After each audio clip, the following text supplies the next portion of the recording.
کہ قبر کے دھانے پر ایک بہت بھاری پتھر رکھا گیا ہے جس کو کہ حکومت کے حکم سے سیل کر دیا گیا ہے، اور وہاں پر پہرے دار بٹھا دیے گئے ہیں کہ کوئی یسوع کی لاش کو وہاں سے نکال کر نہ لے جائے۔ اب اس کے بعد سبت کا دن شروع ہو گیا۔ اس کے علاوہ وہ کچھ نہیں کر سکتی تھی کہ وہ اس بات کی تیاری کریں کہ وہ کیسے خداوند یسوع مسیح کو اپنی لاسٹ رسپیکٹ پیش کریں گی۔ اور لوکا نے ہمیں بتایا تھا پچھلے باب کے آخر میں کہ وہ خوشبودار مسالے اور عطر تیار کرتی رہیں۔ اب یہ پورا کا پورا دن اور خاص کر 2 راتیں ان پر کیسے گزری ہوں گی یہ آپ جان سکتے ہیں۔ وہ یسوع مسیح سے عقیدت کی حد تک محبت کرتی ہیں۔ ان کا بس نہیں چل رہا ہوگا کہ اسی وقت خداوند یسوع مسیح کی قبر پر پہنچ کر وہ سارا کچھ کر سکیں جو وہ کرنا چاہتی تھی۔ اور اسی کے ساتھ ہم 24ویں باب میں داخل ہوتے ہیں۔ لوکا ہمیں بتاتے ہیں کہ سبت کے دن تو انہوں نے حکم کے مطابق آرام کیا، لیکن یہ آرام نہایت بے آرامی کا ہوگا۔ شاید ان کو نیند آئی یا نہیں آئی، شاید وہ چند گھڑی آرام کر پائیں یا نہیں کر پائیں، لیکن جیسے ہی ہفتہ کا پہلا دن شروع ہوا اور یہودی کیلنڈر کے مطابق اتوار کا دن ہفتے کا پہلا دن ہوتا ہے، جیسے ہی ہفتے کے پہلے دن کا آغاز ہوا، لکھا ہے وہ صبح سویرے ہی ان خوشبودار چیزوں کو جو تیار کی تھیں لے کر قبر پر آئیں۔ اب یہاں پر ہمیں بتایا جا رہا ہے صبح سویرے۔ اب یہ کتنا صبح سویرے ہوگا؟ رات کا آخری پہر یہودی کرونالوجی کے مطابق صبح 3 بجے سے لے کر 6 بجے تک ہوتا تھا۔ یہ رات کے 3 بجے سے لے کر صبح 6 بجے کے درمیان کا کوئی وقت ہوگا، اور میرا قیاس یہ ہے کہ یہ 3 بجے ہی ہوں گے۔ مزید انتظار کرنا ان کے لیے ناممکن تھا۔ وہ خداوند یسوع مسیح کی قبر پر پہنچنا چاہتی تھی۔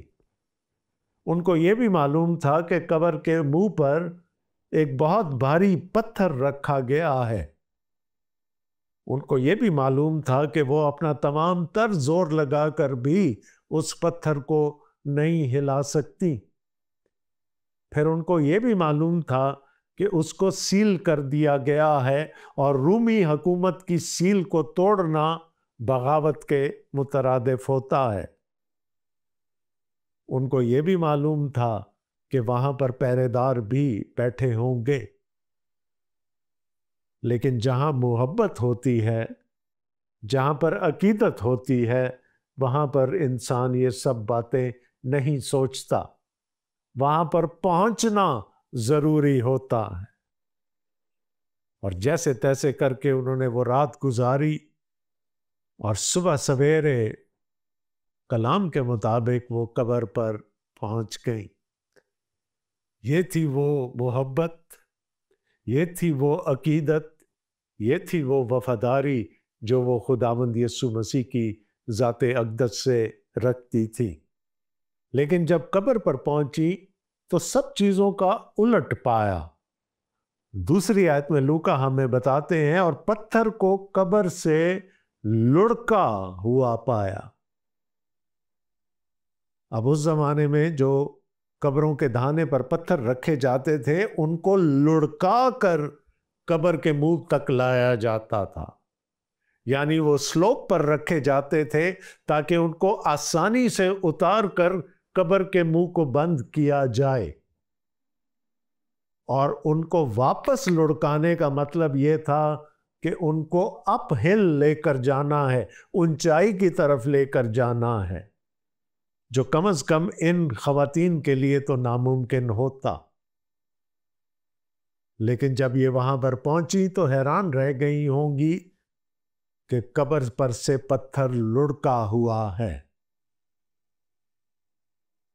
یہ ان کے وہم و گمان میں بھی نہیں تھا کہیں کہ خداوند یسوع مسیح اپنے کہے کے مطابق مردوں میں سے جی اٹھے ہوں گے۔ یاد رہے کہ جو اس صبح قبر پر آیا وہ لاش کو ڈھونڈتا ہوا آیا تھا۔ انہوں نے ابھی تک خداوند یسوع مسیح کی اس تعلیم کو قبول نہیں کیا تھا کہ وہ مردوں میں سے جی اٹھیں گے۔ وہ آئی تھیں خداوند یسوع مسیح کی لاش کو تلاش کرنے، لیکن جب انہوں نے قبر میں جھانکا تو کیا ہوا؟ مگر اندر جا کر خداوند یسوع کی لاش نہ پائی۔ تو دو کام تو پہلے ہی ایسے ہو چکے کہ جس کی ان کو ایکسپیکٹیشن نہیں تھی۔ ان کو یہ امید تھی کہ شاید وہ پہرے دار اگر وہاں بیٹھے ہوں گے، ان کی منت سماجت کر کے وہ ان کے وسیلے سے پتھر کو لڑکا دیں گی، اور پھر جب یسوع کی لاش کو پالیں گی تو پھر وہ جی بھر کے ماتم بھی کریں گی، اور خداوند یسوع مسیح کے جسم پر وہ ساری خوشبودار چیزیں، وہ خوشبودار مسالے اور عطر جو وہ اپنے ساتھ لے کر آئی تھی وہ لگائیں گی۔ لیکن لوکا کہتے ہیں کہ ان کی یہ دونوں امیدوں کے برعکس کام ہوا۔ پتھر پہلے سے لڑکا ہوا تھا، کوئی پہرے دار وہاں پر موجود نہیں تھا، اور خداوند یسوع مسیح کی لاش بھی وہاں پر نہیں تھی۔ دوستو، اگر میں یہ کہوں کہ تاریخ انسانی کا سب سے بڑا واقعہ خداوند یسوع مسیح کی قیامت ہے، یعنی خداوند یسوع مسیح کا مردوں میں سے جی اٹھنا تاریخ انسانی کی سب سے بڑی حقیقت ہے، تو یقیناً یہ بے جا نہ ہوگا۔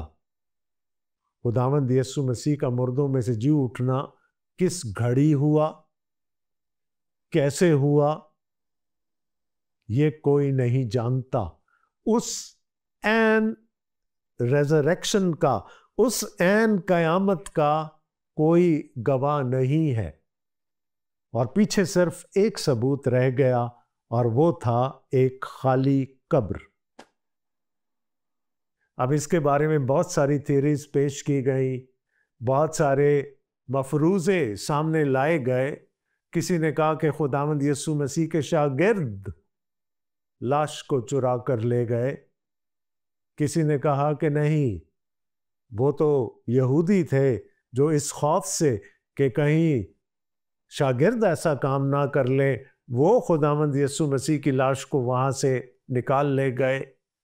کسی نے کہا کہ خداوند یسوع مسیح تو مرے ہی نہیں تھے، ہاں وہ زخموں سے اتنے چور تھے، اور اس کے بعد ان کے شاگردوں نے ان کی مرہم پٹی کی، ان کی خدمت کی، اور اس طرح سے وہ دوبارہ بحال ہو گئے۔ لہٰذا جتنے منہ اتنی باتیں۔ پہرے داروں کو یہ رشوت دی گئی کہ وہ یہ بیان پھیلا دیں کہ خداوند یسوع مسیح کے شاگردوں نے ہی ایسا کیا ہے۔ کچھ نے کہا کہ جی وہ جو سرقہ کرتے ہیں، جو کفن چور ہوتے ہیں، وہ خداوند یسوع مسیح کی لاش کو لے گئے۔ ایسی بہت ساری باتیں سامنے آتی رہیں اور آج تک آتی رہتی ہیں، لیکن ان کہانیوں کا، ان مفروضوں کا نہ کوئی سر ہے نہ کوئی پیر ہے۔ صرف ایک حقیقت کو جھٹلانے کے لیے، اس ایک بڑی حقیقت کو جھٹلانے کے لیے ایسے مفروضے گھڑے جاتے رہے ہیں۔ بہرحال the fact of the matter is کہ نہ قبر کی منہ پر پتھر باقی تھا، اور نہ ہی قبر کے اندر خداوند یسوع مسیح کی لاش۔ ایک اور بات ایسی ہوئی جس کی ان کو توقع نہیں تھی۔ لوکا 4 آیت میں ہمیں بتاتے ہیں، اور ایسا ہوا کہ جب وہ اس بات سے حیران تھی تو دیکھو 2 شخص براق پوشاک پہنے ان کے پاس آ کھڑے ہوئے۔ وہ تو یہ توقع کر رہی تھی نا کہ پہرے داروں سے ملاقات ہو جائے گی، یا اگر کوئی شاگرد ان سے پہلے قبر پر پہنچ گیا ہو تو اس سے ملاقات ہو جائے گی، لیکن یہاں پر تو کوئی دو اجنبی شخص کھڑے ہیں اور ان کی لباس کی ڈسکرپشن ہمیں یہ بتا رہی ہے کہ وہ عام انسان نہیں ہیں، وہ فرشتے ہیں، کیونکہ لکھا ہے کہ ان اشخاص کی پوشاک نہایت ہی براق تھی، اور ابھی تک شاید وہ کنفیوژن کا شکار تھیں، لیکن ان دو مردوں کو دیکھ کر، ان دو فرشتوں کو دیکھ کر وہ یقیناً ڈر گئیں اور اپنے سر زمین پر جھکائے۔ تو انہوں نے ان سے کہا کہ زندہ کو مردوں میں کیوں ڈھونڈتی ہو؟ اور میرا آج بھی لوگوں سے سوال یہی ہوتا ہے کہ زندہ کو مردوں میں کیوں ڈھونڈتے ہو؟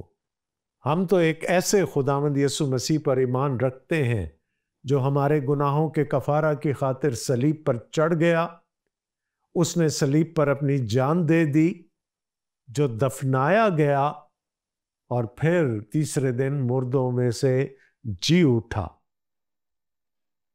اور اب وہ خدا باپ کے دینے بیٹھ کر ہم سب کی شفاعت کرتا ہے۔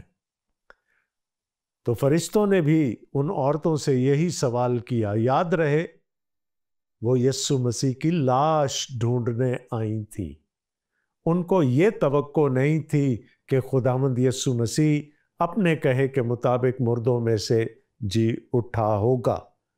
تو ان کی تسلی کے لیے فرشتوں کو آنا پڑا،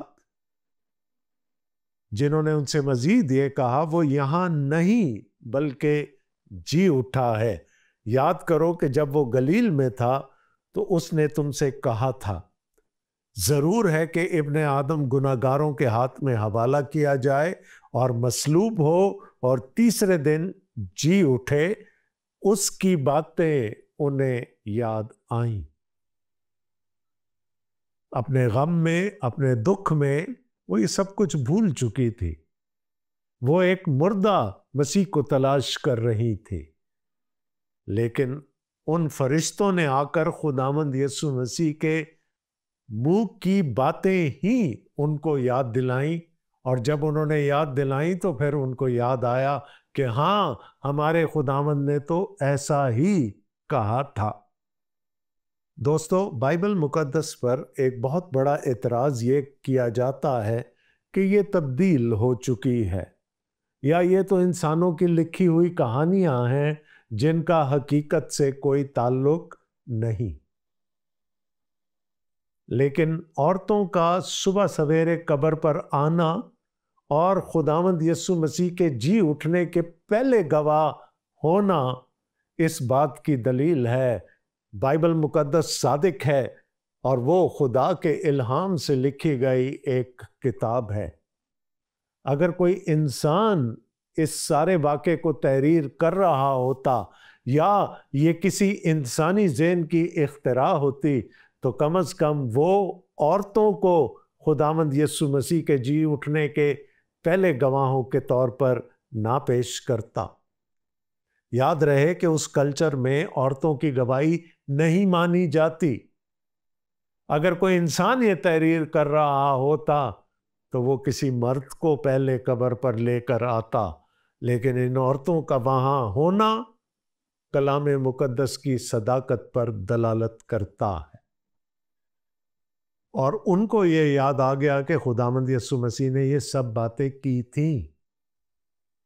لیکن کیا یقین بھی ہو گیا؟ میرا نہیں خیال۔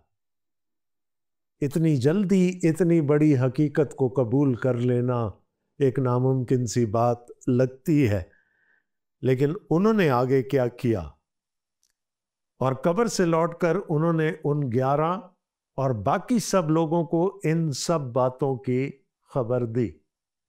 یوں خداوند یسوع مسیح کے مردوں میں سے جی اٹھنے کی گواہ، پہلی گواہ وہ خواتین ٹھہری جو کہ قبر پر پہنچی تھی اور جن کا تعارف اب لوکا ہم سے کروانے جا رہے ہیں۔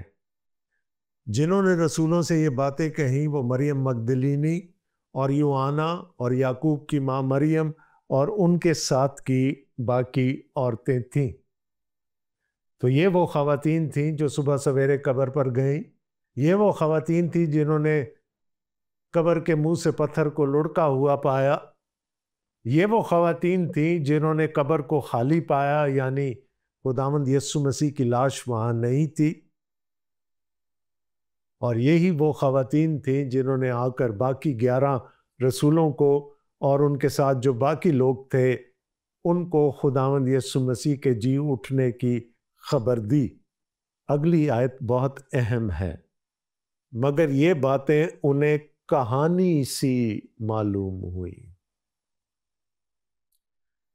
تو جب ان لوگوں کو جن کو خداوند یسوع مسیح خود بار بار یہ بتاتے رہے تھے کہ وہ مردوں میں سے جی اٹھیں گے، ان کو یہ باتیں کہانی سی معلوم ہوئی، تو پھر آج کی دنیا کے لوگوں کو یہ کہانی کیوں نہیں معلوم ہوں گی؟ اور ہمیں یہ بات اپنے ذہن میں رکھنی چاہیے، کیونکہ یہ اتنی بڑی حقیقت ہے جس کو جذب کرنا انسانی ذہن کے لیے مشکل ہو جاتا ہے۔ مگر یہ باتیں انہیں کہانی سی معلوم ہوئی اور انہوں نے ان کا یقین نہ کیا۔ میں نے ابھی تھوڑی دیر پہلے آپ سے کہا تھا کہ عورتوں کی گواہی نہیں مانی جاتی تھی اس کلچر میں۔ انہوں نے کہا ہاں یہ ان کی کوئی گھڑی ہوئی کہانی ہے، یہ کوئی اولڈ وائیوز ٹیل ہے جو یہ ہمیں سنا رہی ہیں، اس لیے ان کو بھی اس بات کا یقین نہیں آیا۔ اس پر پطرس اٹھ کر قبر تک دوڑا گیا اور جھک کر نظر کی اور دیکھا کہ صرف کفن ہی کفن ہے، اور اس ماجرے سے تعجب کرتا ہوا اپنے گھر چلا گیا۔ آپ کو معلوم ہے نا کہ پطرس کو ہر جگہ پر پہلے ہونا ضروری ہوتا تھا۔ اس نے جب عورتوں کی بات سنی تو بجائے ان کا یقین کرنے کے اور بجائے ان سب باتوں کا یقین کرنے کے جو خداوند یسوع مسیح نے اس کی موجودگی میں کہی تھی، وہ خود تصدیق کرنے کے لیے دوڑا، اور جب وہ وہاں پہنچا تو سوائے کفن کے وہاں اس کو اور کچھ نہ ملا۔ یقین ابھی بھی نہیں آیا، لکھا تعجب کرتا ہوا اپنے گھر کو چلا گیا۔ عورتیں خالی قبر کو دیکھ چکی ہیں، پطرس خالی قبر کو دیکھ چکا ہے۔ نہ شاید مکمل طور پر عورتوں کو یقین آیا، نہ عورتوں کی گواہی پر ان مردوں کو جنہوں نے یہ کہانی سنی یقین آیا۔ پطرس نے جا کر تصدیق کرنے کی کوشش کی، اس کو بھی یقین نہیں آیا۔ کیا آپ اس بات پر یقین رکھتے ہیں، ایمان رکھتے ہیں کہ میرا اور آپ کا مسیح ہوا اور پھر مردوں میں سے جی اٹھا؟ یاد رکھیے گا کہ دنیا کو اس بات کو تسلیم کرنے میں دشواری ہوگی، اور ہمیں نہایت صبر اور تحمل کا مظاہرہ کرنا پڑے گا ان کو یہ بڑی حقیقت سمجھانے کے لیے۔ بعض دفعہ ہم جلدی میں لوگوں کو رائٹ آف کر دیتے ہیں کہ ان کی سمجھ میں یہ بات نہیں آئے گی، لیکن ایسا نہیں ہے۔ وہ جو یسوع کے نہایت قریبی تھے ان کو بھی یقین نہیں آیا، فرشتوں کی گواہی پر ان کو یقین نہیں آیا، عورتوں کی گواہی پر ان کو یقین نہیں آیا، خالی قبر کی گواہی پر ان کو یقین نہیں آیا۔ It takes time۔ حقیقت جتنی بڑی ہوگی اس کو تسلیم کرنے کے لیے اتنا ہی زیادہ وقت چاہیے ہوگا۔ تو جب ہم دوسروں کو اس بڑے واقعے کی خوشخبری دیں تو اس سوچ کے ساتھ دیں کہ لوگوں کو بھی اس کو قبول کرنے کے لیے وقت چاہیے ہوگا۔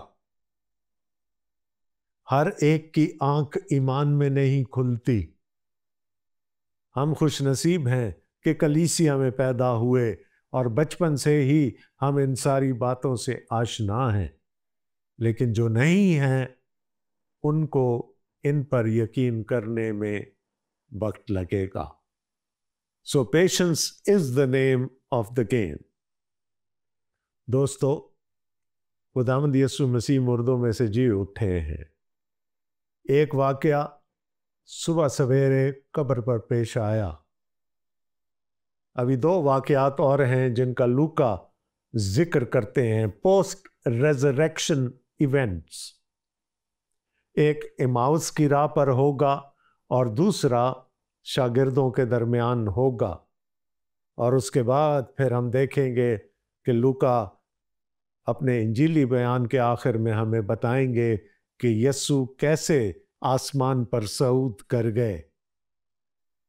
وہ دونوں واقعات، بلکہ یہ تینوں واقعات بھی نہایت دلچسپ ہیں، لیکن ان پر بات ہوگی اگلے پروگراموں میں، کیونکہ آج کے پروگرام کا وقت ختم ہوا چاہتا ہے۔ اپنے میزبان ڈاکٹر آصف جان کو اگلے پروگرام تک کے لیے اجازت دیجیے گا۔ خداوند آپ سب کو بڑی برکت دے، آمین۔ خدا حافظ۔